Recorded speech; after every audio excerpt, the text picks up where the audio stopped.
हाँ तो वैज्ञानिक संकेत पद्धति આપણે ભણી ગયા તો હવે આપણે શીખવા જઈ રહ્યા છે અસૂચક અંક અથવા તેને સાર્થક અંક પણ કહે છે અને અંગ્રેજીમાં સિગ્નિફિકન્ટ ફિગર્સ કહે છે તો અસૂચક અંક એટલે શું તો કે આપેલ સંખ્યાના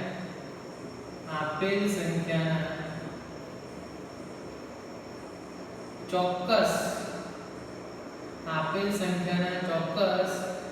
અર્થપૂર્ણ આંકડા અથવા તો અંક ને અર્થસૂચક અંક કહે છે કોઈ સંખ્યા આપણને આપવામાં આવેલી હોય એમાંના ચોક્કસ આંકડાને જ આપણે ગણતરીમાં લેવાના હોય તેને અર્થપૂર્ણ આંકડા કહેવાય અને સમગ્ર સંખ્યાને અથવા અંકને આપણે શું કહેશું અર્થસૂચક અંક સામાન્ય રીતે જ્યારે પ્રયોગ કરવામાં આવે છે અને ગણતરી દ્વારા મૂલ્ય મેળવવામાં આવે છે તો તેમાં માપનમાં અનિશ્ચિતતા રહી જાય છે આપણે વાત કરી ગયા તો એ અનિશ્ચિતતાને દર્શાવવા માટે અર્થસૂચક અંકનો પણ ઉપયોગ કરવામાં આવે છે તો અર્થસૂચક અંક કેવી રીતે ગણી શકાય તો એના માટે નિયમો આવે છે એ નિયમો આવડે તો તમને અર્થસૂચક અંક ગણતા આવડી જાય તો નિયમો 1 by 1 આપણે જોતા જશું જેથી કરીને અર્થસૂચક અંક વિશે આપણને આઈડિયા આવી જાય તો પહેલા બધા નિયમો ઉદાહરણ સહિત સમજીએ તો સૌપ્રથમ નિયમ આપણી પાસે આવે છે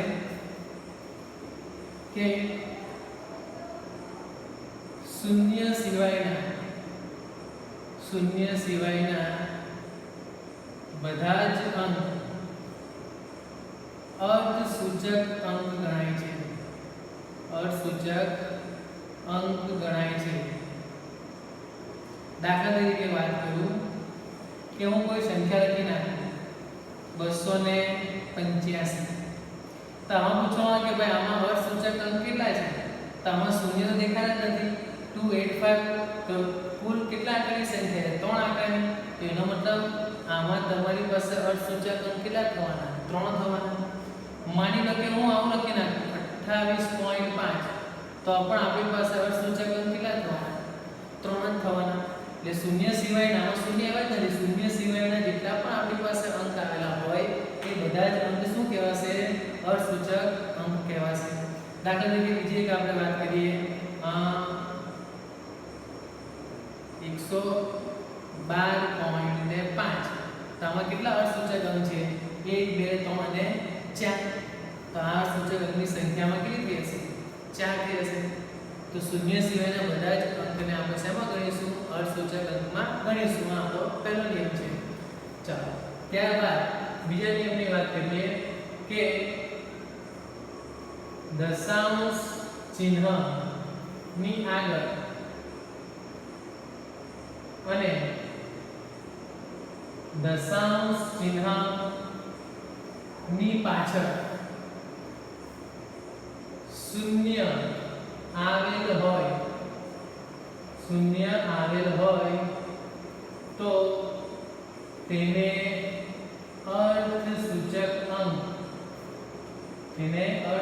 અંક તરીકે ગણાતા નથી આ પોઈન્ટ શું કહેવા માંગે છે સમજીએ કે ભાઈ દશાંશ ચિહ્ન એટલે કે આપણે પોઈન્ટ અંગ્રેજીમાં કહીએ પોઈન્ટની આગળ કે પોઈન્ટની પાછળ 0 આવેલા હોય તો તેને અર્થસૂચક અંક તરીકે ગણતરીમાં લેવાતા નથી દાખલા તરીકે સમજવાનો પ્રયત્ન કરીએ કે હું લખી નાખું છું 0.128 અને આમાં અર્થસૂચક અંક કેટલા છે એવું પૂછવામાં આવે તો આપણો નિયમ શું કહે છે કે ભાઈ પોઈન્ટ આગળ 0 આવેલ હોય તો એ 0 ને અર્થસૂચક અંકમાં ગણી શકાય નહીં તો આપણી પાસે કેટલા અંક બચી જાય આને નહીં ગણીએ તો આમાં અર્થસૂચક અંકની સંખ્યા કેટલી થઈ જાય 3 થઈ જાય માની લો કે આને હું આવી રીતે લખી નાખું આ સંખ્યાને હવે આમાં પૂછવામાં કે અર્થસૂચક અંક કેટલા છે તો આમાં તમે જોઈ શકાય છે કે પોઈન્ટની આગળ પણ 0 છે અને પોઈન્ટની પાછળ પણ 0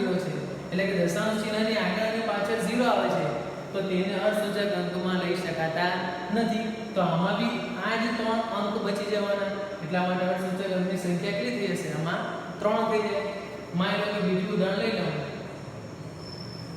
આવું લખી નાખું તો આમાં અર્થસૂચક અંક કેટલા થશે પોઈન્ટ આગળના શૂન્યને ગણતરીમાં લેવાનો નથી એટલે કેટલા અંક બચી જાય 4 અંક આપણા અર્થસૂચક અંક થઈ ગયા તો ઉદાહરણ તો આપણે હમણાં મર્યાદિત જ જોશું, પરંતુ નિયમ આપણને ધ્યાન પર રહેવો જોઈએ. પહેલો નિયમ શું છે કે શૂન્ય સિવાયના બધા જ, આમાં શૂન્ય કોઈ જગ્યાએ દેખાતું જ નથી, તેના સિવાયના બધા જ અંકને આપણે અર્થસૂચક અંક તરીકે ગણીએ છીએ. બીજો નિયમ શું કહે છે, દશાંશ ચિહ્નની આગળ કે પાછળ શૂન્ય આવેલા હોય તો તેને અર્થસૂચક અંક તરીકે ગણવામાં આવતા નથી. હવે ત્રીજા નિયમની વાત કરીએ કે શૂન્ય સિવાયના બે અંકોની વચ્ચે, શૂન્ય સિવાયના બે અંકોની વચ્ચે જો શૂન્ય આવેલો હોય તો ત્યારે તેને અર્થસૂચક અંક તરીકે ગણાય છે. ચાલો આ નિયમ શું કહેવા માંગે છે તે સમજવાનો પ્રયત્ન કરીએ. શૂન્ય સિવાયના બે અંકોની વચ્ચે જો 0 આવી જાય, શૂન્ય આવી જાય તો તેને અર્થસૂચક અંક તરીકે ગણતરીમાં લઈ શકાય છે. દાખલા તરીકે હું આવું લખી નાખું. તો જો અહીં જે શરૂઆતની સંખ્યા છે તે શૂન્ય નથી, લખ્યું છે શૂન્ય સિવાયના બે અંકો, તો આ બે અંકોની વચ્ચે તમારી પાસે શું આવ્યા છે, બે 0 આવ્યા છે.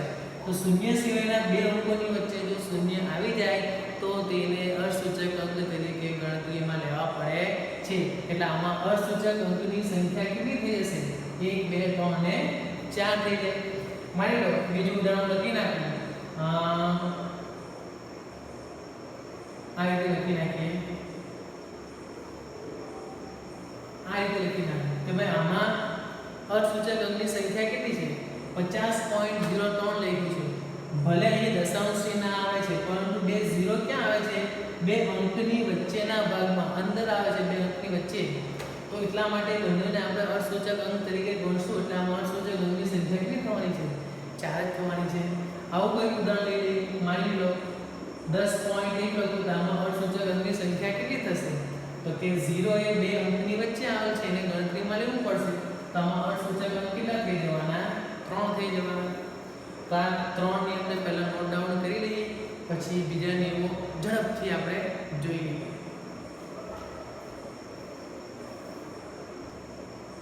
હા, તો નિયમ નંબર 4 જોઈએ હવે આપણે કે દશાંશ ચિહ્ન ની જમણી બાજુએ,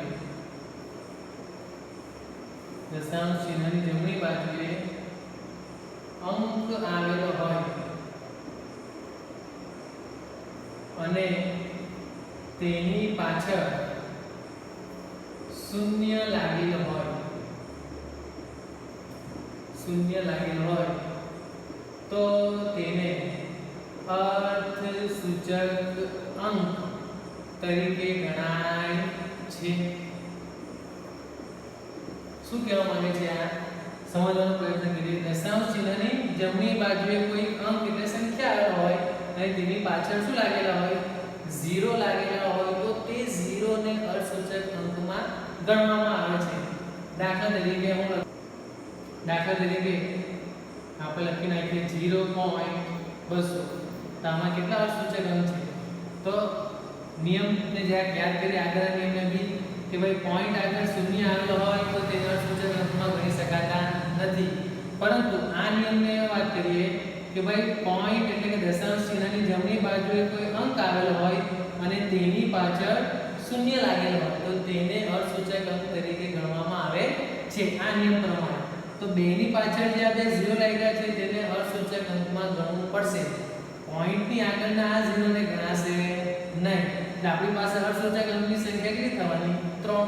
દાખલા તરીકે બીજું ઉદાહરણ લઈ લઈએ કે હું આવું લખી નાખું કે આમાં અર્થસૂચક અંક કેટલા છે, તો પોઈન્ટની આગળનાને નથી લેવાનું, પોઈન્ટની જમણી બાજુએ અંક આવેલ છે અને એની સાથે 3 0 આવેલ છે, એ 3 ને અર્થસૂચક અંક ગણવામાં આવે છે. એટલે આપણી પાસે કુલ અર્થસૂચક અંકની સંખ્યા કેટલી છે, 4. માની લો કે આપણે આવું લખી નાખીએ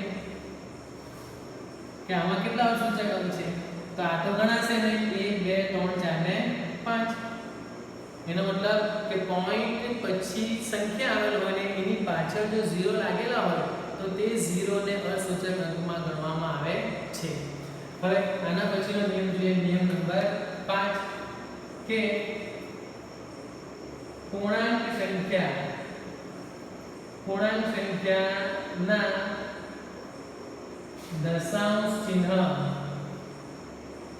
પછી લાગેલ શૂન્યને અર્થસૂચક અંક ગણવામાં આવે છે. પૂર્ણાંક સંખ્યાના દશાંશ ચિહ્ન પછી શૂન્ય આવેલો હોય તો તે શૂન્યને બી અર્થસૂચક અંકમાં ગણતરીમાં લેવામાં આવે છે. દાખલા તરીકે હું કોઈ સંખ્યા લખી નાખું 28.0. આ આપણી પાસે પૂર્ણાંક સંખ્યા છે જેમાં દશાંશ ચિહ્ન પછી એક 0 આવે છે, તો આ 0 ને પણ અર્થસૂચક અંકમાં લેવું પડશે. તો આમાં અર્થસૂચક અંકની સંખ્યા કેટલી થઈ જવાની? 3 થઈ જવાની. આ બે અને આને ગણતરીમાં લેતા તો માનો કે આ સંખ્યાનો લખી નાખો આવી રીતે, તો અર્થસૂચક અંકની સંખ્યા કેટલી થશે? તો કે આ બે ને તો ગણતરીમાં લેવાના જ, પણ અહીં પોઈન્ટ પછી આવેલા શૂન્યને પણ ગણતરીમાં લેવાના છે. તો આની સંખ્યા કેટલી થઈ જાય? 4. કોઈ આવું લખે કે 125 પોઈન્ટ હું આવું લખી નાખું, તો આમાં અર્થસૂચક અંકની સંખ્યા કેટલી થઈ જાય? આ 3 અને પોઈન્ટ પછીના શૂન્યને ગણતરીમાં લેવાના છે, એટલે કેટલી થઈ જવાની? 6. પરંતુ એના પછી છઠ્ઠો નિયમ જોઈએ આપણે કે દશાંશ ચિહ્ન વગર કોઈ અંક સાથે શૂન્ય લાગેલ હોય તો તે શૂન્યને અર્થસૂચક અંક ગણાશે નહીં. છઠ્ઠો નિયમ શું કહે છે? દશાંશ ચિહ્ન વગર એટલે કે પોઈન્ટ વગરની સંખ્યા આવેલી હોય ને એમાં શૂન્ય લાગેલા હોય કોની સાથે? કોઈ અંકની સાથે, તો તેને ગણતરીમાં લેવાનું નથી. દાખલા તરીકે સમજવાનો પ્રયત્ન કરીએ. માનો કે હું લખી નાખું 100, તો હવે આમાં આપણને કોઈ જગ્યાએ દશાંશ ચિહ્ન આપવામાં આવેલ નથી, પરંતુ આ અંક 1 જે છે તેની સાથે 2 0 લાગેલ છે, તો એ 2 0 ને ગણતરીમાં લઈ શકાશે નહીં અર્થસૂચક અંક તરીકે. તો એનો મતલબ આમાં અર્થસૂચક અંકની સંખ્યા કેટલી? આને ગણતરીમાં ન લેતા અર્થસૂચક અંકની સંખ્યા કેટલી થાય? 1. ઘણો કામનો પોઈન્ટ છે. માની લો કે હું આવું લખી નાખું, તો આમાં અર્થસૂચક અંક કેટલા થશે મારી પાસે? તો કે આ તો 0 ને ગણતરીમાં લેવાના નથી અને આખી સંખ્યાઓ કોઈ જગ્યાએ દશાંશ ચિહ્ન આવેલ પણ નથી. તો દશાંશ ચિહ્ન વગર જો કોઈ અંક સાથે એની પાછળ 0 લાગેલા હોય તો તે 0 ને અર્થસૂચક અંકમાં ગણવામાં આવતા નથી. તો આમાં અર્થસૂચક અંકની સંખ્યા થવાની કેટલી? 2. માની લો કે હું લખી નાખું આવું, સોરી આમાં થવાની કેટલી? 1. આમાં અર્થસૂચક અંક કેટલા થવાના? 0 ને ગણવાના નથી. અર્થસૂચક અંકની સંખ્યા કેટલી થઈ જાય? 2 થઈ જાય. તો આ તો નિયમ નંબર 6. તો આને આપણે નોટ ડાઉન કરી લઈએ ઝડપથી. હા, તો નિયમ નંબર 7 જોઈએ આપણે કે વૈજ્ઞાનિક સંકેત પદ્ધતિ પ્રમાણે જો કોઈ સંખ્યા આપેલો હોય અને તેમાં અર્થસૂચક અંક ગણવા હોય તો કઈ રીતે ગણી શકાય? દાખલા તરીકે આપણને આવી એક સંખ્યા આપી છે 4.01 × 10⁻³ તો આમાં કેટલા અર્થસૂચક અંક હશે? તો આમાં આને આપણે ગણતરીમાં લેવાના નથી. તો એના સિવાયની આ સંખ્યા જે છે તેને આપણે અર્થસૂચક અંકમાં ગણતરીમાં લઈશું. તો આમાં આપણે આગળના નિયમોને પણ ધ્યાનમાં રાખતા જોવા જઈએ તો આમાં અર્થસૂચક અંકની સંખ્યા 1 2 ને કેટલી દેખાય છે? 3. બીજું ઉદાહરણ લઈએ. માનો કે 8.256 × 10⁻⁴ લખી નાખીએ. આમાં અર્થસૂચક અંક કેટલા હશે? તો આને ગણતરીમાં લઈએ તો કેટલા થઈ હશે? 4. માનો કે આપણે લખી નાખીએ 12.256 ગુણ્યા હું ઘાતાંક લખું છું 10⁻2. તો આને ગણતરીમાં આપણે લેતા નથી. અહીં અર્થસૂચક અંકની સંખ્યા તમને કેટલી મળી જશે? 5. તો આ થઈ ગયું અર્થસૂચક અંક કઈ રીતે શોધી શકાય તેના માટેના નિયમો. તો આ નિયમો તૈયાર કરવા પડશે તો આપણને કઈ સંખ્યાના અર્થસૂચક અંક કઈ રીતે શોધી શકાય તો જ આવડશે. હવે આ શીખી ગયા બાદ હવે આપણી પાસે આવે છે અર્થસૂચક અંકના સરવાળા અને બાદબાકી તેમજ ગુણાકાર અને ભાગાકાર. તો હવે આપણે હવે જોવાનો પ્રયત્ન કરીએ. હા, તો આપણે અર્થસૂચક અંક કઈ રીતે શોધી શકાય તેના નિયમો જોઈ ગયા. તો હવે આપણી પાસે આવે છે અર્થસૂચક અંકોના સરવાળા અને બાદબાકી, ગુણાકાર અને ભાગાકાર. તો સૌપ્રથમ આપણે એમાં જોઈએ અર્થસૂચક અંકોના સરવાળા અને બાદબાકી માટે શું નિયમ છે તે સમજવાનો શીખવાનો પ્રયત્ન કરીએ. તો કે આ નિયમ એવું કહે છે, ઉદાહરણ દ્વારા સમજીએ. દાખલા તરીકે સંખ્યા લઉં 12.11 વત્તા 18.0 વત્તા 1.012. આ આપણને રકમ આપવામાં આવી છે. આ ત્રણ સંખ્યાનો આપણે સૌપ્રથમ શું કરશું? સરવાળો. આ ત્રણ સંખ્યાનો સૌપ્રથમ શું કરશું? સરવાળો. સરવાળો કરી નાખીએ. પહેલા પછી સમજીએ. 18.0 1.012. ચાલો કેટલા આવે છે? 31.122. હવે સમજો કે નિયમની અંદર એવું કહે છે કે આપણને જે પણ સંખ્યા આપવામાં આવેલી હોય એ સંખ્યાની અંદર પોઈન્ટની જમણી બાજુ સૌથી ઓછા અર્થસૂચક અંક શેમાં છે તે પહેલા શોધી નાખો. ચાલો આમાં પોઈન્ટની જમણી બાજુ કેટલા અર્થસૂચક અંક થવાના? 2. આમાં પોઈન્ટની જમણી બાજુ આને ગણવાના ગણી શકાય. કેટલા છે? 1. આમાં પોઈન્ટની જમણી બાજુ કેટલા અર્થસૂચક અંક થવાના? 3. તો આપેલ સંખ્યામાં પોઈન્ટની જમણી બાજુએ સૌથી ઓછા જેટલા પણ અર્થસૂચક અંક આવેલા હોય તેટલા જ અર્થસૂચક અંક ફાઇનલ આન્સરમાં પોઈન્ટની જમણી બાજુએ હોવા જોઈએ. આનો મતલબ આમાં તમે જોઈ શકો અહીં 2 અર્થસૂચક અંક છે, અહીં 1 છે, તો અહીં 3 છે પોઈન્ટની જમણી બાજુએ. તો જે ફાઇનલ આન્સર મેળવ્યો તેમાં પોઈન્ટની જમણી બાજુ 3 અર્થસૂચક દેખાય હોવા જોઈએ. કેટલા? 1. તો આને આપણે કન્વર્ટ કરશું આ જવાબમાં 31.1. ખ્યાલ આવી જાય. બીજું ઉદાહરણ લઈએ એટલે કોન્સેપ્ટ વધુ ક્લિયર થાય. દાખલા તરીકે હું લખી નાખું 6.022 વત્તા 12.5 વત્તા 0.0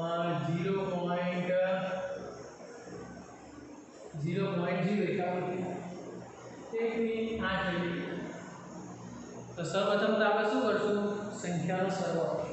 ચલો આપણે સરવાળો કરી નાખીએ. 6.022 12.5 0.08 કેટલા આવશે? અહીં 2 8 ને 10 વધીએ 6 6 ને 2 8 18.602 મળે છે. હવે રકમની અંદર પોઈન્ટની જમણી બાજુએ અર્થસૂચક અંક ચેક કરીએ. અહીં પોઈન્ટની જમણી બાજુ કેટલા દેખાય છે? 3. અહીં કેટલા છે? 1. અહીં કેટલા છે? અહીં ધ્યાન આપજો, અહીં ગૂંચવણ થાય એવું દેખાય આપણને. 0.08 કરેલા 0.08. તો આને તો અર્થસૂચક અંક ગણાશે. આને આપણે અર્થસૂચક અંક ગણીએ એનો મતલબ કે આમાંથી અર્થસૂચક અંક કેટલા છે? 1 છે.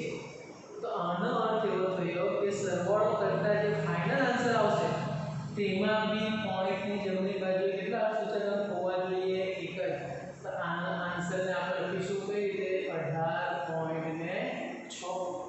હજુ એક ઉદાહરણ જોઈ લઈએ. ચાલો લખી નાખું મેં 12.150 વત્તા 6.93 વત્તા 7.015 આવું લખી નાખીએ.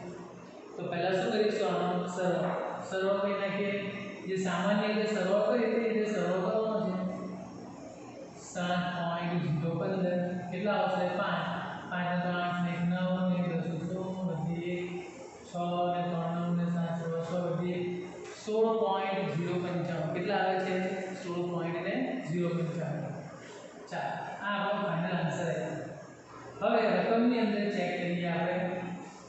તો કે રકમની અંદર પોઈન્ટની જમણી બાજુએ અહીં કેટલા અર્થસૂચક અંક આવેલા છે? 3. અહીં કેટલા આવેલા છે? 2. અહીં કેટલા આવેલા છે? 3. તો આ બધાની અંદર સૌથી ઓછા અર્થસૂચક અંક શેમાં આવેલા છે? આમાં આવેલા છે. અને તે કેટલા છે? 2. આનો મતલબ ફાઇનલ આન્સરમાં પણ પોઈન્ટની જમણી બાજુએ મેક્સિમમ 2 અર્થસૂચક અંક હોવા જોઈએ. અને કઈ રીતે લખી શકાય? ઇઝ ઇક્વલ ટુ 16.0 આપણી પાસે કેટલા અર્થસૂચક અંક થવાના? 2. ખ્યાલ આવી જાય સમજી શકે તેવી વાત છે। ચાલો હવે બાદબાકી માટે ઉદાહરણ લઈએ, બાદબાકી સમજી લઈએ। માની લો કે હું લખી નાખું 18.66 માઈનસ 2.8। તો ચાલો આની બાદબાકી કરી નાખીએ સૌપ્રથમ 2.8 ચાલો કેટલા આવશે 6 અહીં 8 આવશે અહીં તમારો જવાબ આવશે કે 15.86। ચાલો તો આમાં જો પોઈન્ટની જમણી બાજુ સૂચક અંક 2 છે, આ પોઈન્ટની જમણી બાજુ સૂચક અંક 1 છે। તો જે ફાઇનલ આન્સર આપણને મળે છે તેમાં પણ પોઈન્ટની જમણી બાજુએ સૂચક અંક કેટલા હોવા જોઈએ? 1 જ હોવા જોઈએ। તો આપણે આનું સાદું શું લખી શકાય? 15.8। પણ ધ્યાન રાખો, હું કહેવાનું ભૂલી ગયો આમાં પણ કે પાછળ જો લાગેલી સંખ્યા 5 કે 5 થી મોટી હોય તો આગળની સંખ્યામાં કેટલા ઉમેરવાના? 1। તો અહીં 1 ઉમેરીશું 9 ઉપર 10 થઈ તો આમાં જવાબ થશે 16.10। ની કહેવાનું ભૂલી ગયો, જરાક નોટ કરી લેજો। અહીં ગાડી 6 આવેલા છે, 6 ની આગળ જો એકી સંખ્યા આવેલી હતી, એકી સંખ્યા, તો આમાં 1 ઉમેરવા પડશે, પરંતુ એકી સંખ્યા છે તો આપણે 1 ઉમેરીશું નહીં અને આને અવગણી નાખશું તો જવાબ આવશે કે 15.8 જ જવાબ આવશે। તો બાદબાકી માટે બીજા ઉદાહરણ નથી લખતો કારણ કે નિયમ સેમ જ છે। સરવાળે બાદબાકી માટે શું નિયમ છે પાછા એકવાર યાદ કરી લઈએ કે જે કોઈ પણ તમને સંખ્યા આપેલી હોય સૌપ્રથમ તેનો શું કરી નાખો? સરવાળો કરી નાખો, બાદબાકી કરી નાખો। ત્યાર પછી જે ફાઇનલ આન્સર તમને મળે છે એમાં પોઈન્ટની જમણી બાજુ કેટલા અસૂચક અંક હોવા જોઈએ? તો રકમની અંદર જેમાં સૌથી ઓછા અસૂચક અંક હોય એટલા જ ફાઇનલ આન્સરમાં પણ પોઈન્ટની જમણી બાજુ અસૂચક અંક હોવા જોઈએ। તો આ થઈ ગયો અસૂચક અંકના સરવાળા અને બાદબાકી માટેનો નિયમ। હવે આને નોટ ડાઉન કરી લો, જોશું ગુણાકાર અને ભાગાકાર માટેનો નિયમ। હા, તો હવે અસૂચક અંકોના સરવાળા બાદબાકી આપણે જોઈ ગયા। તો હવે આપણી પાસે આવે છે અસૂચક અંકોના ગુણાકાર અને ભાગાકાર। ઝડપથી જોઈએ, એના નિયમ સરવાળા અને બાદબાકી કરતા જુદા છે અને ધ્યાનમાં રાખવા જેવા છે। તો લેટ્સ સી। તો દાખલા તરીકે ઉદાહરણ દ્વારા સમજવાનો પ્રયત્ન કરીએ। હું લખી નાખું અહીં 122 ગુણ્યા 0.2। તો સૌપ્રથમ જે કોઈ પણ સંખ્યા આપવામાં આવે તેને શું કરી નાખીશું? ગુણાકાર। તો આનો ગુણાકાર આપણો કેટલો આવશે? 2.44। હવે નિયમ સમજો ગુણાકાર અને ભાગાકાર માટે। સૌપ્રથમ તો આપણે જે સંખ્યાનો ગુણાકાર કરવાનો હોય તો એની અંદર કેટલા અસૂચક અંક આવેલા છે તે શોધી નાખીશું। આમાં અસૂચક અંક કેટલા છે? 3 છે। આમાં કેટલા છે? 1 પોઈન્ટ આગળ 10 એટલે ગણાશે નહીં, તો આમાં 3 અસૂચક અંક છે, આમાં 1 અસૂચક અંક છે। તો આનો મતલબ એવો થયો ગુણાકાર અને ભાગાકારનો નિયમ એવું કહે છે કે આખી સંખ્યાને જોતા, આ બંને સંખ્યાને જોતા જેમાં સૌથી ઓછા અર્થસૂચક અંક આવેલા હોય તેટલા જ અર્થસૂચક અંક ફાઇનલ આન્સરમાં હોવા જોઈએ। પાછો રિપીટ કરું છું, જે આપણને સંખ્યા આપવામાં આવેલી હોય તેમાં અર્થસૂચક અંક ચેક કરો અને એમાંથી જે સંખ્યાની અંદર સૌથી ઓછા અર્થસૂચક અંક હોય તેટલા જ અર્થસૂચક અંક ફાઇનલ આન્સરમાં હોવા જોઈએ। અહીં 3 છે, અહીં 1 છે, તો ફાઇનલ આન્સરમાં અર્થસૂચક અંક કેટલા હોવા જોઈએ? 1 જ હોવા જોઈએ। આમાં અત્યારે આપણને 3 અર્થસૂચક અંક દેખાય છે, નિયમ પ્રમાણે 1 જ હોવા જોઈએ એટલે આપણો જવાબ થઈ જાય 2। સરળ બાદબાકીનો નિયમ શું હતો તે યાદ કરી લો। પોઈન્ટ પછી જમણી બાજુએ કેટલા અર્થસૂચક અંક આવેલા છે તે ચેક કરતા હતા અને પોઈન્ટની જમણી બાજુએ જેમાં સૌથી ઓછા અર્થસૂચક અંક આવેલા હોય તેટલા જ આપણે ફાઇનલ આન્સરમાં લાવતા હતા। ગુણાકાર ભાગાકારમાં અલગ શું છે સમજો કે આમાં પોઈન્ટની જમણી બાજુ આપણે ચેક કરવાનું નથી, આખી સંખ્યાને જોવાનું છે અને આખી સંખ્યાને જોતા જે એમાં સૌથી ઓછી સંખ્યાની અંદર અર્થસૂચક અંક આવેલો હોય, સૌથી ઓછો અર્થસૂચક અંક જેમાં આવતો હોય તે જ અર્થસૂચક અંક ફાઇનલ આન્સરમાં પણ હોવો જોઈએ। જેમ કે અહીં અર્થસૂચક અંક 3 છે, અહીં 1 છે, તો ફાઇનલ આન્સરમાં 1 જ હોવો જોઈએ। તો આન્સરને આપણે આમાં કન્વર્ટ કરીએ। ખ્યાલ ખ્યાલ આવી જાય પાછો કહી દઉં ગુણાકાર ભાગાકારમાં શું થાય આખી સંખ્યાને જુઓ અર્ધસૂચક અંક ચેક કરો સૌથી ઓછો અર્ધસૂચક અંક શેમાં આવ્યો છે તે જોઈ લો સૌથી ઓછો અર્ધસૂચક અંક કેટલો છે તે શોધી નાખ્યા પછી ફાઇનલ આન્સરમાં પણ તેટલા જ અર્ધસૂચક અંક હોવા જોઈએ બીજું ઉદાહરણ લઈએ દાખલા લઈએ 2.5 ગુણ્યા 1.25 તો તમારો જવાબ આવશે 3.125 ચાલો આમાં અર્ધસૂચક અંક કેટલા છે ગુણાકાર આપણે જોઈ રહ્યા છે આમાં અર્ધસૂચક અંક ટોટલ કેટલા છે 2 છે આમાં કુલ અર્ધસૂચક અંક કેટલા છે 3 તો આ બંને સંખ્યાને જોતા આપણને ખબર પડે છે કે આમાં ઓછા અર્ધસૂચક અંક છે 2 તો ફાઇનલ આન્સરમાં પણ કેટલા અર્ધસૂચક અંક હોવા જોઈએ 2 જ હોવા જોઈએ આ સંખ્યાને પછી લખી શકાય છે એટલે 3.1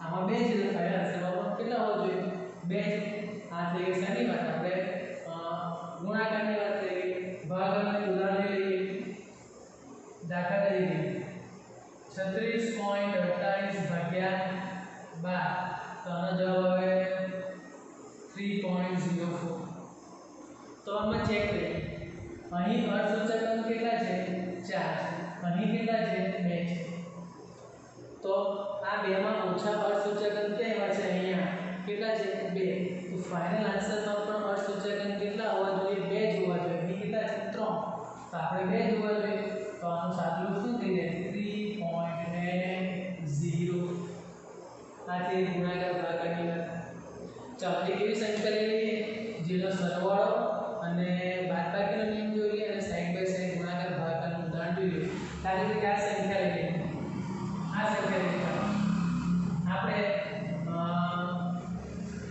2.5 ગુણ્યા 1.25 એક તરફ ગુણાકારનો નિયમ એપ્લાય કરીએ અને એક તરફ સરવાળાનો નિયમ એટલે આપણને ખ્યાલ આવે બંનેમાં ડિફરન્સ શું છે તો આનો ગુણાકાર કરતા જવાબ શું મેળવ્યો 3.125 ગુણાકારનો નિયમ શું છે આખી સંખ્યાને ચેક કરો આખી સંખ્યાને આમાં બે અર્ધસૂચક અંક છે આમાં તો ફાઇનલ આન્સરમાં પણ કેટલા હોવા જોઈએ 2 એટલે આને લખાય 3.1 ચલો આનો સરવાળો કરવાનો છે આપણે 1.25 અહીં 5 અહીં 7 4 હવે આ નિયમ શું કહે છે પોઈન્ટની જમણી બાજુ ચેક કરો તો અહીં પોઈન્ટની જમણી બાજુ કેટલા અર્ધસૂચક અંક છે એક જ છે અહીં પોઈન્ટની જમણી બાજુ કેટલા અર્ધસૂચક અંક છે 2 છે તો આમાં ઓછા અર્ધસૂચક અંક કેટલા આવે છે 1 તો ફાઇનલ આન્સરમાં પણ પોઈન્ટની જમણી બાજુ કેટલા અર્ધસૂચક અંક હોવા જોઈએ 1 તો આનો આન્સર થઈ જાય 3.75 છે આને આગળ એડ કરી દઈએ કે તમારો ફાઇનલ આન્સર થઈ જશે 3.8 આ બંનેનો ડિફરન્સ થઈ ગયો આ ગુણાકાર માટે નિયમ અપ્લાય કર્યો અહીં સરવાળા માટે નિયમ અપ્લાય કર્યો આઈ હોપ કે તમને આમાં ખ્યાલ આવી ગયો હશે તો બીજા ઉદાહરણ આપણે સોલ્વ કરીએ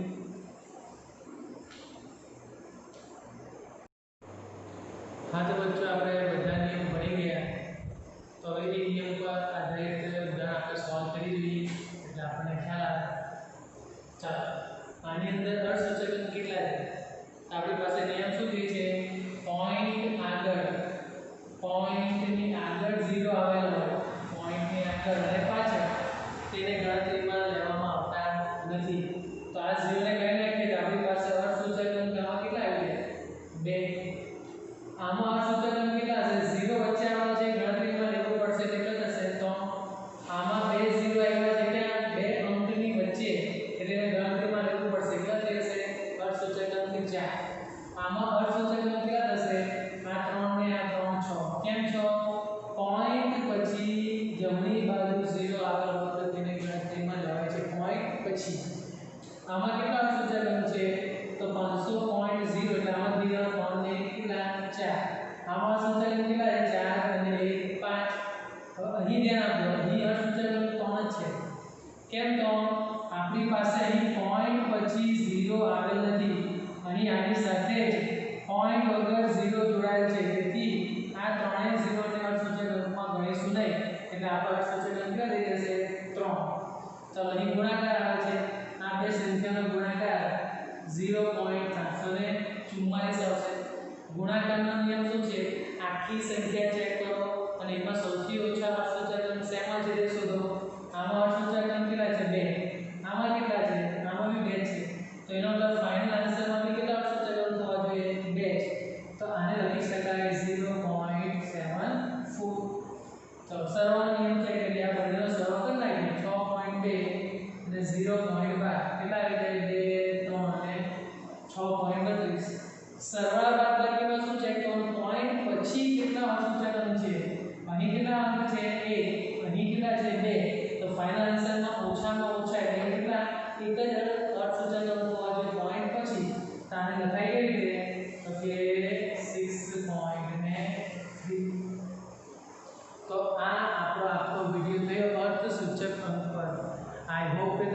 બધા જ નિયમમાં ખ્યાલ આવી ગયો હશે, તેમજ સરવાળા બાદબાકી અને ગુણાકાર ભાગાકારના નિયમમાં શું ટ્વિસ્ટ છે, શું ધ્યાન રાખવાનું છે તે પણ તમને ખ્યાલ આવી ગયો હશે.